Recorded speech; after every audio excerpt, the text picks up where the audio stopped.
Hey guys, have you ever bought one of these canisters of fuel and wondered if it was going to be enough fuel for your backpacking adventure, or just how much water you're going to be able to boil with one of these cans of fuel? That's something I've always wondered as well. So today we're going to do a little experiment where I'm going to utilize the fuel in this canister to see how many times I can boil a 2-cup pot of water with a Jetboil water boiling system.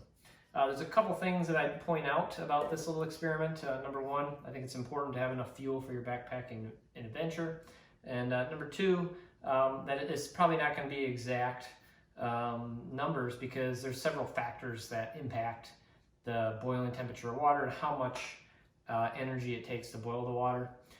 Those things include, number one, that probably the most important factor would be the temperature of the water. So if you have warm water and you're elevating it to a boiling temperature, it won't take as much energy as if you were using nearly freezing water, for example. The other thing would be the efficiency of your heating element. So in this case, we're using Jetboil heaters. These have some sort of radiator vents on them that help increase the efficiency of the boil. And then the third factor probably would be elevation. So if you're out in the mountains at 10,000 feet, the boiling temperature of water is much lower, something like 190 something degrees as opposed to 212 degrees.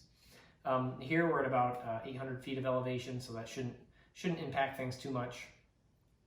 The other thing I want to point out is in order to increase efficiency, I'm using multiple cups of the Jetboil device, but what I'm going to do is rotate them through to ensure that the heating element fully cools between each boil, so we're getting a true number of boils. And then I'll weigh I'll weigh the canister after each boil, and then I'll post this as well, so you have sort of a graph to sort of demonstrate the weight of the canister versus the number of boils that we've done and the number of boils that we've got left. So again, we're going to use tap water. Measured this to be 54 degrees Fahrenheit water, and then we're going to boil 2 cups of water. And the question is, how many boils do we have? So let's go.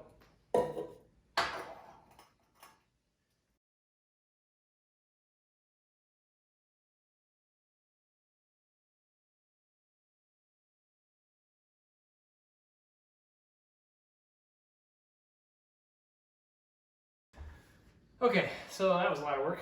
So at the end of the day, we were able to get just at 21 full boils out of our 110 gram canister, 3.9 ounce canister. It boils down to about 0.185-ish ounces per boil. I'll provide a few more details on that, but again, so it's just under 0.2 ounces per boil. So we'll be able to calculate our next trip exactly how much fuel we'll need, not to have to carry 2 extra canisters as we've done in the past, and dial this in a little bit more. Okay, I have a couple more points.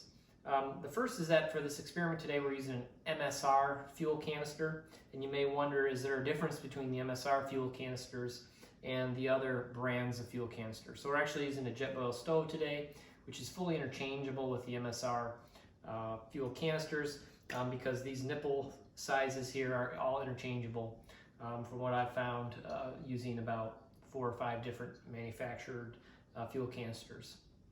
I will point out, however, it may look like the MSR canister that we're using today is about the same size as this, for example, 100 gram Jetboil fuel canister. But I'd point out that this fuel canister, when I read on here, it reads 100 grams. That is different from the MSR version used today, which reads 110 grams of fuel. And that's important, because what that net weight value that's printed on these cans represents is the weight of or the mass of the fuel inside of the canister, excluding the empty canister itself. And so if it says 110 grams net weight, that means there's 110 grams of fuel in the canister, or in this case 100 grams of fuel in the canister. And so you can play with your trip depending on how much your fuel needs are, to see how many and what size canister that you're going to require.